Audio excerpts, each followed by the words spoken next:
I thought I understood what betrayal looked like. Hidden texts, unexplained absences, whispered excuses. I was wrong. Betrayal looks like crystal clear footage of the two people you trusted most laughing in your living room while you're miles away. My name is Harold Fletcher, and I'm 34 years old. Each morning I wake in an empty house I've reclaimed through strategy, not rage. Giselle Fletcher, my wife of 8 years, never suspected that the small security camera I installed would capture her affair with Dustin Reed, my best friend since college and colleague at the construction firm. My stomach twisted, watching their familiar intimacy unfold on my phone screen, her hand on his chest, his arm around her waist. They took everything I believed in and made it a lie. But I refused to be their victim or their fool. Before I go any further, let me know in the comments where in the world you are watching from, and make sure to subscribe because tomorrow I will share a story you don't want to miss. But let me start from the beginning. I woke up Monday morning to the sound of my alarm and the familiar weight of Giselle's arm draped across my chest. For 8 years, this had been our routine, her warmth beside me before dawn broke. I carefully slid out from under the covers, trying not to disturb her as I prepared for my 3-day trip to the Meridian project in Ohio. The coffee machine gurgled in the kitchen while I packed my tools and clothes. Giselle wandered in wearing her silk robe, hair tousled from sleep. Something felt off.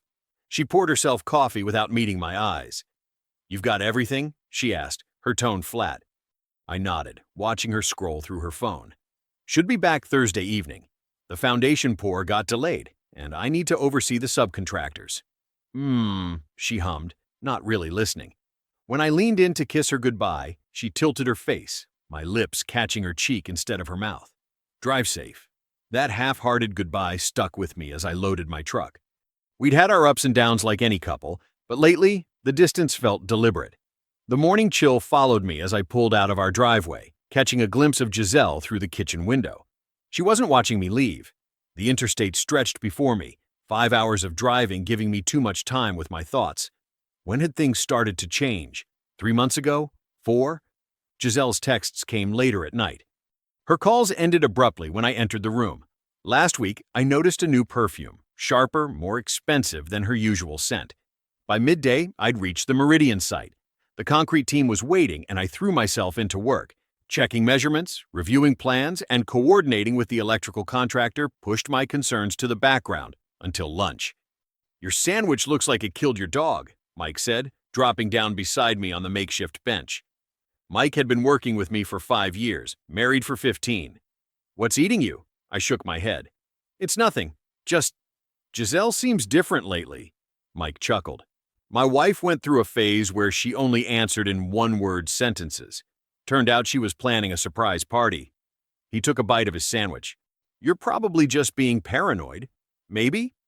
But paranoia didn't explain the restaurant charge from Bellini's last Friday, when Giselle said she'd been having dinner with her sister. I'd never mentioned it. The rest of the day blurred into concrete pours and lumber deliveries. By nightfall, my body ached from physical labor, but my mind wouldn't quiet. Alone in my hotel room, I spread out the bank statements I'd printed before leaving. 3 charges at Bellini's in the past month. Clothing purchases from stores she'd never mentioned. A gas station fill-up 50 miles from our house on a Tuesday when she should have been at her real estate office. I remembered how Dustin had started showing up at our place more often. "Just checking on things while you're gone," he'd say. My best friend since college, the best man at our wedding.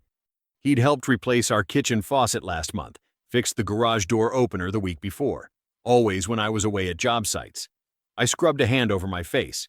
Was I connecting dots that weren't there, or deliberately ignoring what was right in front of me?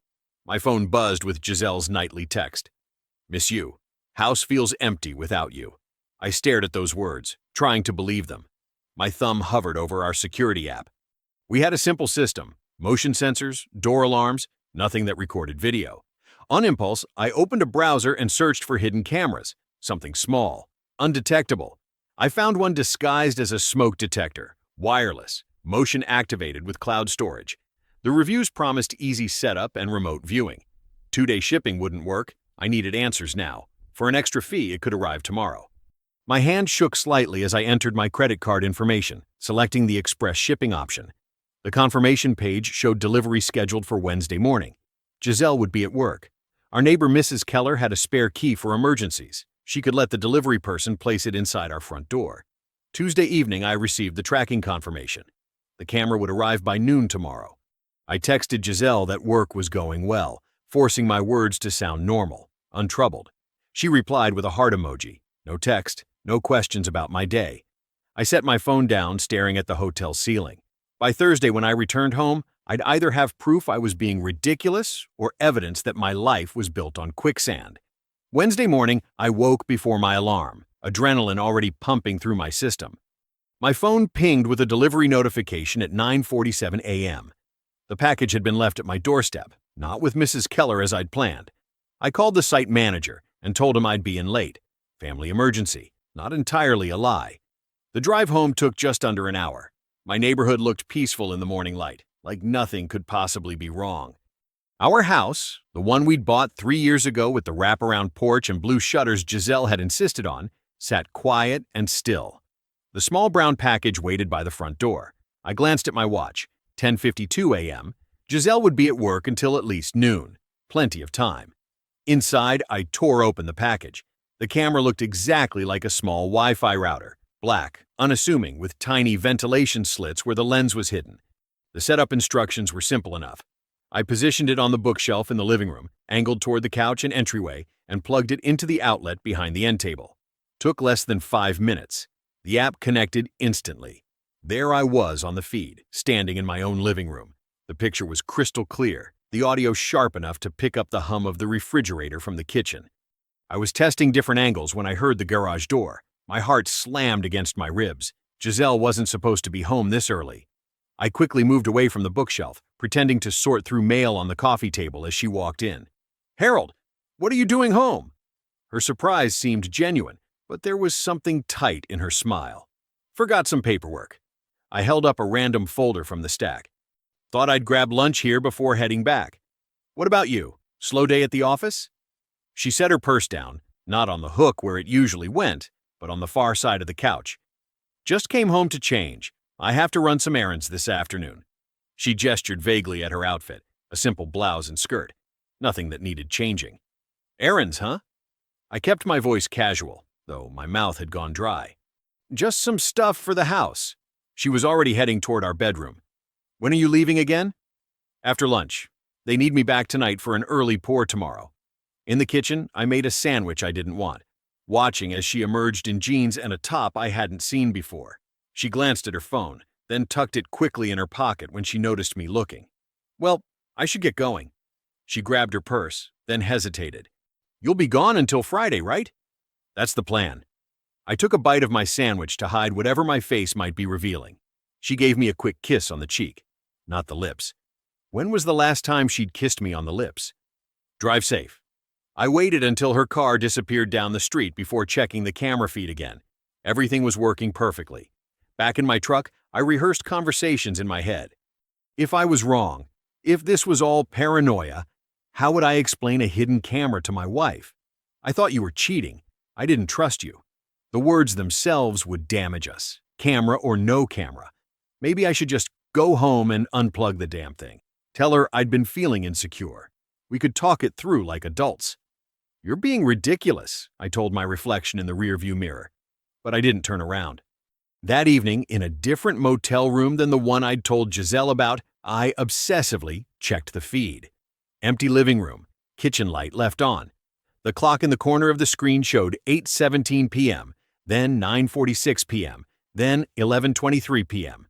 Midnight passed. Nothing.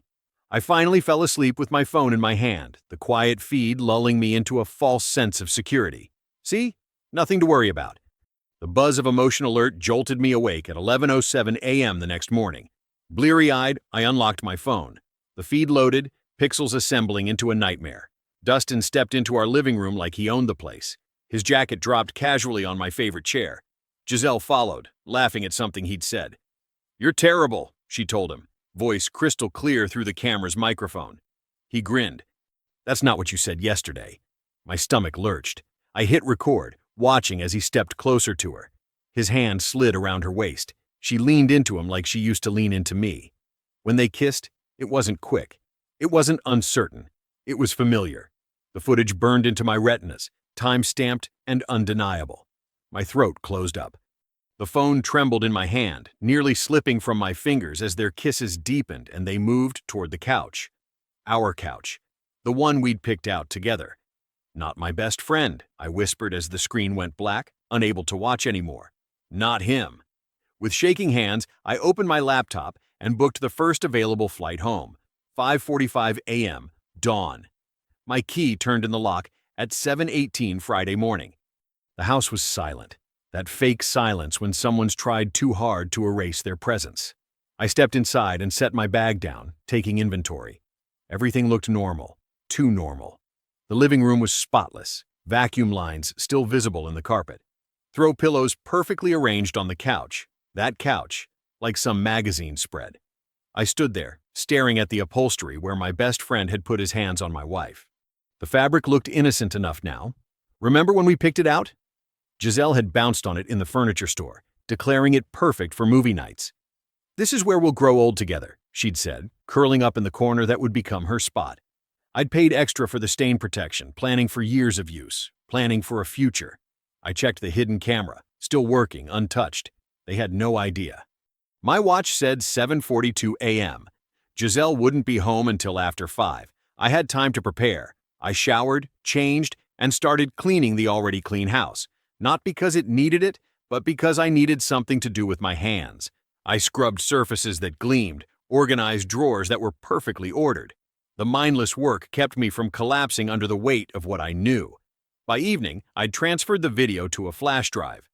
I set 2 plates at the dining table, where we had a clear view of the TV. I made her favorite dinner, grilled chicken with that lemon sauce she loved. The irony wasn't lost on me, but this wasn't about kindness. This was about control. The scene needed to be perfect. The garage door rumbled at 5:43 p.m. I heard her set down her purse, her light footsteps moving through the kitchen. "Harold? You're home early." Her voice carried surprise, but not guilt. Not yet.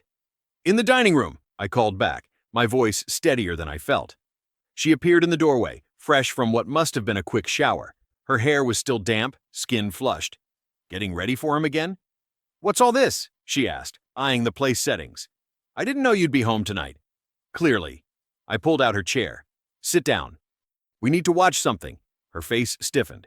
"What are you talking about? What's going on?" "Just sit down, Giselle." She hesitated, then took her seat, eyes darting between me and the blank TV. I pressed play on the remote, and there they were. Dustin walking into our home like he belonged there, Giselle following, both of them laughing, her face drained of color. "What the hell is this?" I didn't answer.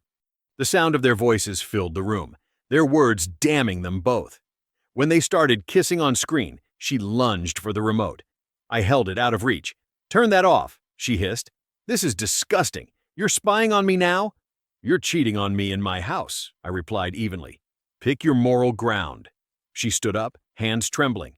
"You haven't been here. You haven't touched me in months. I felt invisible." "Do you know what that's like? Dustin actually listens to me." I met her glare. He listened so well he forgot who he was stabbing in the back. On screen, they were moving toward the couch. Their moans mingled with our argument. "Turn it off," she shouted. "Why? You didn't." The sound of keys in the door cut through the tension. Dustin walked in, still using the spare key I'd given him years ago for emergencies. His easy smile froze when he saw me, then collapsed completely when he spotted the TV. "Harold, man, let me explain," he stammered, the blood draining from his face. "Explain what?" My voice was ice. "How you took my friendship, my trust, and my home, and rolled them into one big lie." "We didn't mean to hurt you," he said, the oldest excuse in the book. "You meant to get what you wanted and keep me as your safety net." Giselle's voice turned sharp. "If you think you're going to ruin me over a mistake, you're insane." "You already did the ruining," I said, standing up. "I'm just cleaning up what's left." I walked to the door, grabbing my laptop and wallet. The two of them stood frozen, shame and defiance battling on their faces. I paused at the threshold, looking back at them framed by the glow of their betrayal still playing on the screen. "You'll both regret walking through that door." I stepped outside, the night air cool against my burning skin. Behind me, I left only silence and the flickering evidence of everything they'd destroyed. I woke up staring at water stains on the motel ceiling, the kind that forms strange patterns if you look long enough. The sheets smelled like industrial detergent, and for a moment, I couldn't remember where I was or why. Then it hit me, all at once. The camera, the footage, their faces when I walked out. My phone buzzed again. It had been doing that all night. 27 texts from Giselle. "Harold, please come home. We need to talk. This isn't what you think. You can't just disappear like this. If you don't respond, I'll have to take action. You're scaring me, Harold." The last one made me laugh, a harsh sound in the empty room. I was scaring her? After what I'd seen? The phone buzzed again, but this time it wasn't Giselle. It was a notification from my bank. My account access had been frozen pending review of a claim. I sat up, suddenly alert, and logged into my banking app. A message box popped up. "Account temporarily restricted due to domestic dispute claim. Please contact customer service." My heart pounded as I called the number. After 20 minutes of security questions and transfers, a representative finally told me the truth. "Your wife has filed for an emergency financial hold citing domestic intimidation. It's standard procedure to freeze joint accounts until the matter is resolved." Domestic intimidation? My voice cracked. That's absurd. She's the one who— "Sir, I understand your frustration, but we can't make determinations about the validity of claims. You'll need to contact your lawyer." Lawyer. Right. I'd need one of those now. I showered, trying to wash away the sticky film of betrayal that seemed to cover my skin. The hot water ran out before I felt clean. By noon, I'd checked into a different motel, one where Giselle wouldn't think to look. I needed space to think, to plan. My phone rang again. Work this time. "Harold, this is Janet from HR. Do you have a moment?" Her voice had that careful neutrality that only comes with bad news. "What's happened?" I asked, though I already knew. "We've received a formal complaint from Dustin Reed alleging you've created a hostile work environment. Given your supervisory position, we need to investigate. You're being placed on administrative leave pending review." The betrayal was so complete it was almost elegant. They'd taken my marriage, my home, my money, and now my job, all in less than 24 hours. "Janet," I said evenly, "Dustin Reed is sleeping with my wife. I have video evidence. His complaint is retaliation." Silence hummed on the line. I wasn't aware. That's a serious counter-allegation. "It's not an allegation. It's a fact, and I'll provide that evidence through appropriate channels." After hanging up, I sat on the bed, my head in my hands. What would my father have done? He'd built houses his whole life, taught me that foundations matter most. When the ground shifts, he'd say, you don't panic. You reassess and rebuild. The ground had certainly shifted.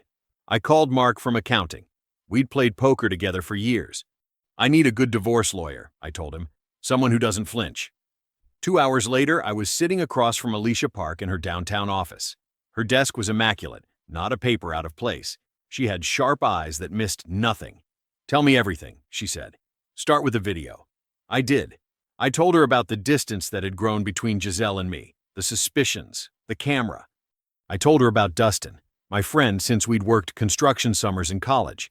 I told her about the confrontation, the frozen account, the HR complaint. Alicia took notes in a small leather-bound book, nodding occasionally. When I finished, she closed the book. "What do you want out of this, Harold?" "I want my life back." "That life is gone," she said, not unkindly. "Be specific." I thought for a moment. "I want my home. I want my job. I want them to face consequences for what they've done." She leaned forward. "If you want revenge, stay silent. If you want victory, stay patient." What does that mean? It means most people in your position lash out. They scream, they threaten, they make mistakes. Your wife and your friend have already shown their strategy. They're painting you as volatile, dangerous. The moment you act like that, you lose. I nodded slowly. "So what do? We document everything, every text, every call, every financial record. We create a timeline. We authenticate that video footage. We build a case so airtight that when they try to spin their stories, the facts crush their fiction." For the next 3 days, I became a historian of my own destruction. I created folders, physical and digital. I printed text messages, bank statements, work emails. I wrote detailed accounts of conversations, dates, times. Everything had a place. Everything had a purpose. Wednesday evening, I returned to Alicia's office with 3 binders full of evidence. She examined each one, nodding with approval. "This," she said, holding up the sealed SD card containing the footage, "is the weapon that ends their game." The cold precision of the courthouse unsettled me as we walked up the wide marble steps. My shoes clicked against the stone, each step echoing my heartbeat. Alicia moved with purpose beside me, her briefcase filled with the evidence we'd spent days organizing. "Remember what I told you," she said quietly. "Let me do the talking. Stay calm. Your composure is our weapon." I nodded, adjusting my tie. "I've got this." But when I spotted Giselle at the end of the hallway, my chest tightened. She looked polished, hair perfectly styled, wearing a modest blue dress I'd never seen before. The woman who'd shared my bed for years now stood like a stranger, whispering to a suited man I assumed was her attorney. "That's Graham Wilson," Alicia muttered. "Theatrical but sloppy with details. Perfect." Giselle caught my eye across the hallway. She didn't flinch or look away. Instead, she lifted her chin slightly, almost defiantly. It was the look she'd give when we argued, and she thought she had the upper hand. The courtroom was smaller than I'd imagined, more like a conference room with a judge's bench at the front. Judge Holton entered, older, with reading glasses perched low on his nose. He reviewed our case briefly before looking up. "This is a preliminary hearing regarding temporary orders in Fletcher versus Fletcher. Let's begin." Wilson went first, rising dramatically. "Your Honor, my client has been subjected to invasive surveillance by her husband, who installed hidden cameras without her knowledge.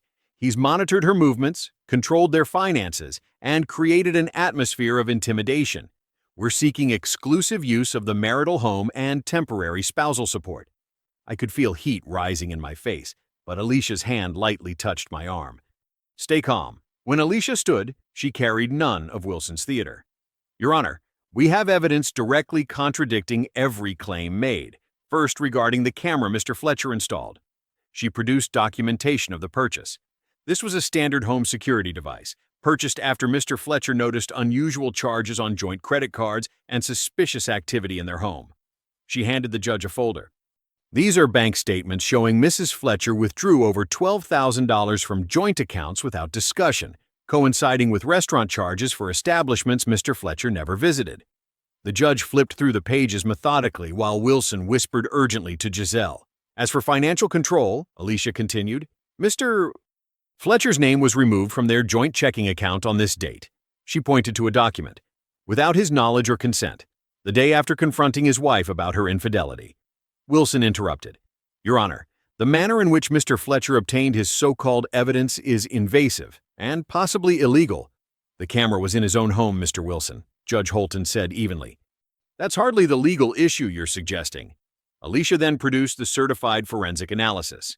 "The video evidence has been authenticated by a licensed digital forensics specialist. Timestamps and metadata confirm its authenticity." The judge reviewed the technical report before asking, "And the content of this video?" "It shows Mrs. Fletcher engaged in an intimate relationship with Dustin Reed, Mr. Fletcher's co-worker and longtime friend, inside the Fletcher home." I watched Giselle's face harden as her carefully constructed narrative began crumbling. Alicia placed another document before the judge. "Additionally, we have this communication from Mr. Fletcher's employer, showing that immediately following Mr. Fletcher's confrontation of the affair, Mr. Reed filed a workplace harassment complaint against Mr. Fletcher, timing that strongly suggests collusion between Mrs. Fletcher and Mr. Reed." The judge studied each piece of evidence, occasionally glancing at Giselle, who kept whispering to Wilson. Finally, he picked up the flash drive containing the video. "I'll review this in chambers." The 15 minutes he was gone felt like hours. I sat motionless, staring at the grain of the wooden table before me. Across the aisle, I could hear Giselle's shallow breathing. When Judge Holton returned, his expression was grim. "Mrs. Fletcher," he said directly, "were you in this video?" Giselle shifted in her seat. "Your Honor, the context is, a yes or no will suffice." She paused, then whispered, "Yes." The silence that followed was deafening. Judge Holton adjusted his glasses. "Based on the evidence presented, I'm granting Mr. Fletcher exclusive use and possession of the marital home effective immediately. All marital assets are frozen pending final distribution, except for basic living expenses, and I'm noting potential misconduct in the record." Giselle gasped audibly. "We're adjourned until the final hearing. Counsel, please prepare accordingly. Outside the courthouse, Alicia shook my hand. Round one to us. They'll regroup, so stay vigilant. I nodded, feeling hollow victory rather than satisfaction. My phone buzzed, an email from HR requesting a meeting tomorrow morning. That evening they called to confirm. Dustin had been suspended pending investigation into ethics violations. The company would review my reinstatement separately. Standing in my driveway later, I looked up at the house, our house, now just mine. The porch light cast long shadows across the lawn where we'd once planned to put a swing set someday. Round one's over, I whispered to myself. Now for the cleanup. 1 week later, I pulled into my driveway after 10 hours of meetings with project managers and suppliers. The company had brought me back, though the atmosphere felt different. Hushed conversations that stopped when I walked by, sideways glances that measured my reactions. I'd kept my head down and focused on the work. That was all that mattered now. I grabbed my laptop bag from the passenger seat and walked toward the front door. The setting sun cast long shadows across the lawn, and I noticed something fluttering against the door.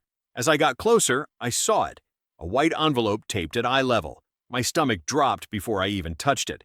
I tore it open right there on the porch, scanning the legal letterhead. The words blurred together at first, but then crystallized with sickening clarity. Temporary restraining order, prohibited contact, alleged threats of violence. Court date, 7 days. I read it twice, my pulse hammering in my ears. According to this document, I had physically threatened Giselle during our confrontation, making her fear for her safety. The details described me cornering her, raising my fist, and promising to make her life hell. None of it happened. Not one word. I leaned against the doorframe, fighting the urge to punch through it. She was using the system against me now, trying to paint me as the villain in her story. The betrayed husband turned dangerous abuser. It was calculated, vicious, and exactly what Alicia had warned might happen. Stay patient. I pulled out my phone with trembling fingers and called Alicia. Harold, she answered on the second ring. What's going on? She filed a restraining order. Says I threatened her during the confrontation. My voice sounded strange, detached. It's all lies, Alicia. Every word. I was afraid of this. Her voice turned sharp, focused. Don't go inside yet. Is there a return of service document with it? I shuffled through the papers. Yes. Sign it. That only acknowledges receipt, not agreement. Then take photos of everything exactly as you found it. Where can you stay tonight? My sister Ellen's probably. Oh, good.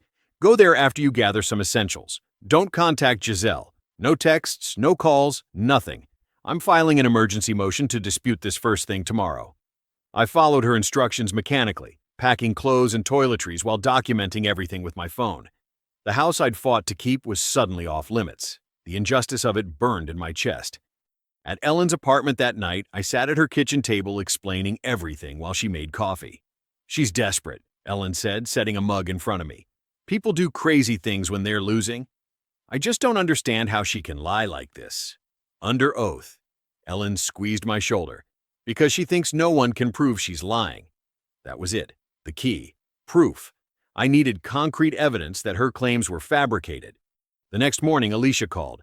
I've filed our motion and subpoenaed her phone records, credit card statements, and location data from the day she claims you threatened her. We need to establish where she actually was. Over the next 5 days, we built our case piece by piece.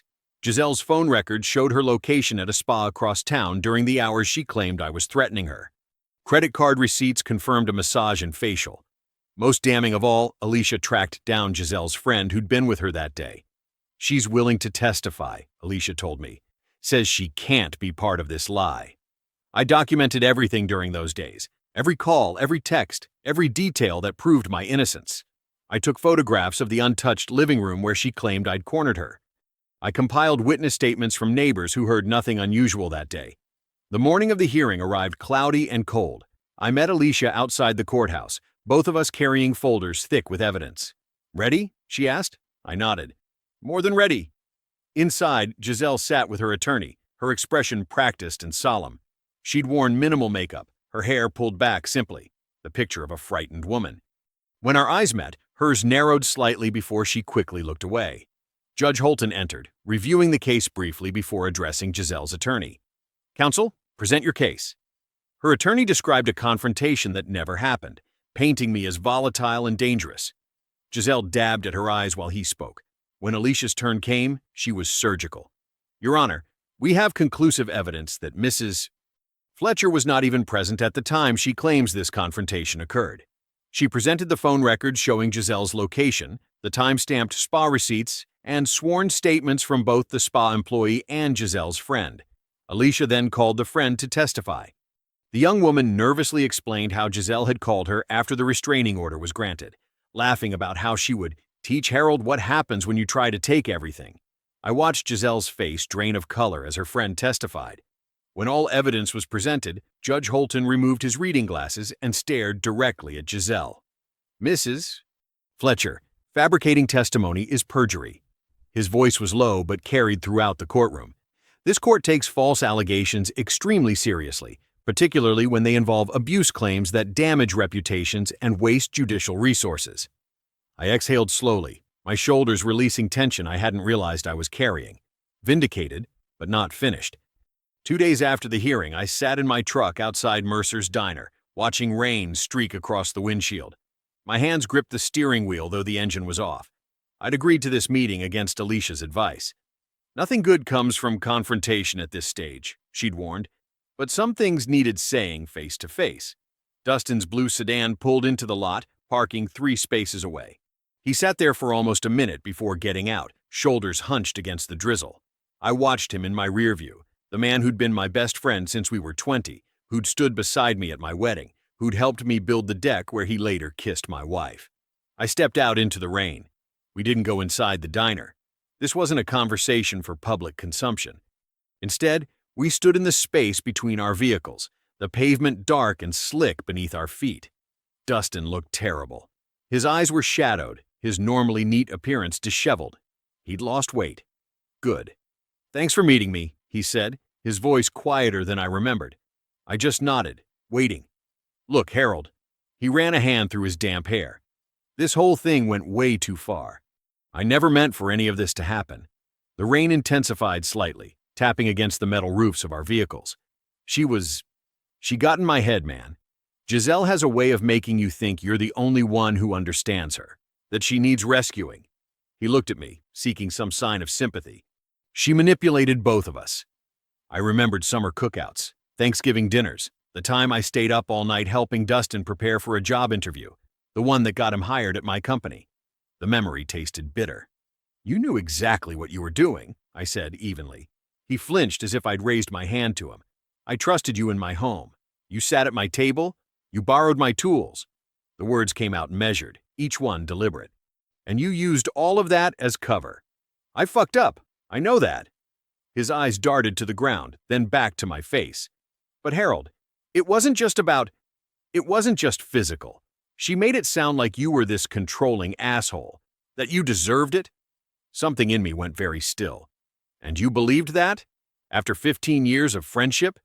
He had no answer. What did she promise you, Dustin? My job? My house? I stepped closer.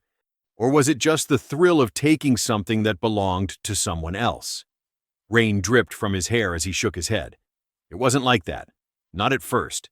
He swallowed. But then, she started talking about after the divorce, how we could start fresh. After you helped discredit me, I finished for him. He nodded miserably. She wanted you ruined.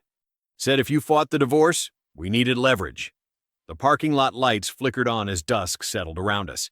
In their harsh glow, Dustin looked smaller somehow, diminished. You didn't just betray me, I said. You betrayed yourself. The man I thought you were would never have done this. I'm sorry, he whispered. The words fell between us, inadequate.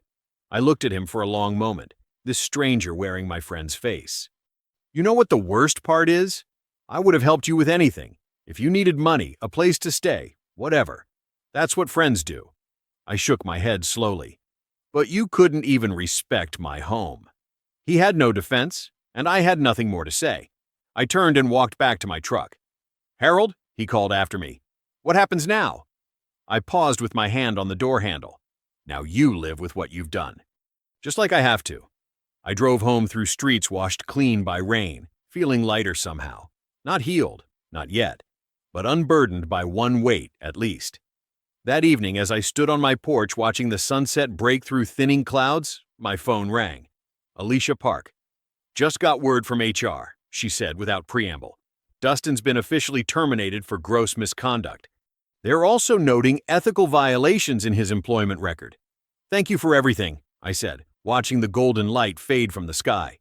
"You did the hard part, Harold, standing your ground." She paused. "How are you feeling?" I considered the question. Like I can finally breathe again.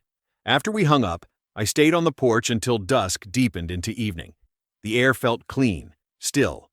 For the first time in months, there was no knot of tension between my shoulders. My phone buzzed with an incoming text. Giselle's name appeared on the screen. "We can fix this." I deleted it unread and went inside, closing the door behind me. Friday morning dawned bright and cold. I adjusted my tie in the hallway mirror, the silence of the house no longer oppressive but peaceful. Today was the final hearing, the last chapter in this mess. I'd chosen a navy suit, nothing flashy. This wasn't about making a statement. It was about closing a door. Alicia met me on the courthouse steps, briefcase in hand, her expression focused. "Ready?" she asked. "More than ready," I replied. We walked through security and down the marble hallway to courtroom 4. Each step felt lighter than the last, like I was shedding weight with every foot forward. Funny how endings can feel like that sometimes. Not heavy with finality, but buoyant with possibility. "Remember," Alicia said quietly as we approached the doors, "no matter what she says, stay composed. The evidence speaks for itself." I nodded. Composure had become my armor, my strategy, my victory. The courtroom was nearly empty when we entered. Just a clerk, the court reporter, and Judge Holton's empty chair. We took our seats at the plaintiff's table. Minutes later, the door opened again.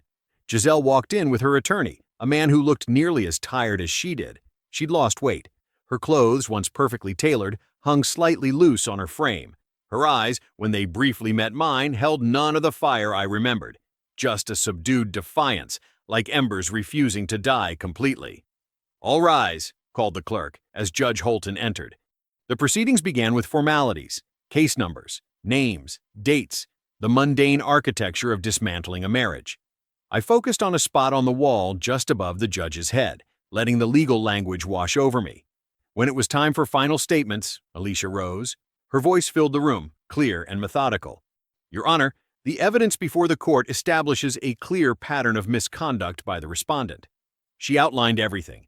The affair captured on video, the unauthorized financial holds, the fabricated restraining order. Each point delivered without emotion, just facts stacked like bricks. "Mr. Fletcher has demonstrated remarkable restraint throughout these proceedings, seeking only what is fair and just under the circumstances." Giselle's attorney offered weak counterpoints about emotional distress and regrettable lapses in judgment. I didn't look at her. I didn't need to. Judge Holton reviewed his notes, his reading glasses perched low on his nose. The silence stretched until he finally spoke, his voice measured. "After considering all evidence presented, this court finds clear and convincing proof of marital misconduct." He looked directly at Giselle. "Mrs. Fletcher, your actions throughout these proceedings demonstrate not only infidelity, but a pattern of deception aimed at undermining your husband's financial stability and reputation." I heard Giselle shift in her seat. "The court grants Mr. Fletcher permanent ownership of the marital home and 75% of marital assets." The judge continued, outlining property divisions, account distributions. Then his tone hardened slightly. "Additionally, the court finds your filing of a false report constitutes litigation misconduct. You are ordered to pay Mr. Fletcher's legal costs in full, plus a fine of $5,000 for abuse of process." I exhaled slowly, not realizing I'd been holding my breath. "This divorce is hereby granted. Court adjourned." The gavel fell with a sharp crack. It was over. I stood, shook Alicia's hand, thanked her quietly. As we gathered our things to leave, I felt a presence beside me. Giselle, her eyes glistening. "Harold," she said, her voice low enough that only I could hear. "Can we talk, please?" Alicia gave me a look that said she'd intervene if needed, but I shook my head slightly. I could handle this. We stepped into the hallway, away from the courtroom doors. Giselle's composure cracked as soon as we were alone. "I made a mistake," she said, reaching for my arm. I stepped back, maintaining distance. You made a series of choices, I corrected her. Choices with consequences. So that's it? 8 years together and you throw it all away over one slip-up? One? I raised an eyebrow. The affair, the lies, the false report, trying to destroy my career. That's not a slip-up, Giselle. That's a campaign. Her expression hardened, the vulnerability vanishing like it had never been there. You'll regret this, she said, her voice tight. Nobody wants a man who can't forgive. I looked at her, really looked at her, and felt nothing but a distant sadness for what we once had. No, you will, I replied simply. Good luck, Giselle. I turned and walked away, feeling her eyes burning into my back until I rounded the corner. That evening, I returned to the house, my house now, officially. I walked through each room slowly, letting the reality sink in. No more whispered conversations. No more checking cameras. No more waiting for the other shoe to drop. I finally stopped in the living room and sat on the couch, the same one where I'd watched that video that changed everything. I ran my hand over the fabric, feeling nothing but upholstery. The ghosts were gone. I leaned back, closed my eyes, and exhaled for the first time in months. A real breath, the kind that fills your lungs completely. It was finally over. 1 month later, I stood in my freshly repainted living room, admiring the transformation. The walls were now a serene gray, replacing the eggshell white that had witnessed too much deception. New furniture occupied the space, a charcoal sectional, glass coffee table, and a woven area rug with geometric patterns. Nothing remained from before. Not the couch where Dustin and Giselle had betrayed me, not the side tables where her perfume lingered, not even the throw pillows she'd picked out during our 3rd anniversary trip. I ran my hand along the back of the couch, feeling the unfamiliar texture. This was mine now, just mine. Life had settled into a predictable rhythm again, the kind I'd always valued. My mornings began with coffee on the porch, watching the neighborhood wake up. Work remained steady, with a promotion after Dustin's departure. Evenings brought solitude that felt earned rather than imposed. Sometimes I'd cook elaborate meals just to prove I could, setting the table for one without feeling the emptiness of the chair across from me. From what I'd heard through mutual acquaintances, Giselle now rented a small apartment across town. The court-ordered payments had forced her to downsize dramatically, selling her designer clothes and the BMW she'd insisted we finance together. I didn't take pleasure in her struggle. I simply acknowledged it as the natural consequence of her choices. Dustin had it worse. The HR report following his termination had become an industry blackmark. He'd drifted between 3 temporary positions already, none lasting more than a few weeks once references were checked. Last I heard, he was considering relocating, running from a reputation that would likely follow him anyway. I'd stopped tracking their downfall weeks ago. It didn't matter anymore. You used to check up on them daily, Alicia had observed during our final meeting when I told her I was no longer interested in updates. That's progress. She was right. The obsessive need to know they were suffering had faded, replaced by something quieter, the calm certainty that justice had been served without my needing to witness every moment of it. I poured myself a glass of water and moved to the kitchen, where afternoon light streamed through new curtains. I'd made this space mine again, step by methodical step. New paint, new furniture, new routines. Morning jogs that cleared my head. Evening meals eaten slowly, savoring each bite rather than rushing through conversation. After dinner, I checked the mail, bills, advertisements, a letter from my sister. And there, nestled between catalogs, was a plain white envelope with no return address. The handwriting on the front stopped my breath. I knew those curves and loops instantly, Giselle's flowing script spelling out my name and address. For a moment, I considered throwing it away unopened. Why invite her words back into my life? But curiosity won. I carefully slit the envelope and removed a single folded sheet of paper. 3 words in her handwriting. I'm sorry. Nothing more. I stared at it, waiting for the anger to rise, for my chest to tighten with renewed betrayal. Instead, I felt something unexpected. Nothing at all. The words carried no weight, changed nothing. Walking to the sink, I pulled a lighter from the drawer. I held the corner of the paper to the flame and watched as fire consumed her apology. The paper curled and blackened, her words disappearing into ash that scattered in the metal basin. I ran the water until every trace washed down the drain. Justice doesn't need applause, I whispered to myself, switching off the light. I moved through the house, checking locks, adjusting thermostats. The nightly ritual that had once felt like controlling the uncontrollable now simply felt like taking care of my home, my sanctuary. As I reached for my bedroom door, I caught my reflection in the hallway mirror. Steady eyes, relaxed shoulders, the face of a man who had rebuilt, not out of vengeance, but out of self-preservation. The betrayal that had once defined my days had become merely a chapter in a longer story. I closed the door behind me, leaving behind the final echo of betrayal, proof that revenge, when patient, becomes peace. I believe stories such as this find us for a reason. If this one touches you, please subscribe.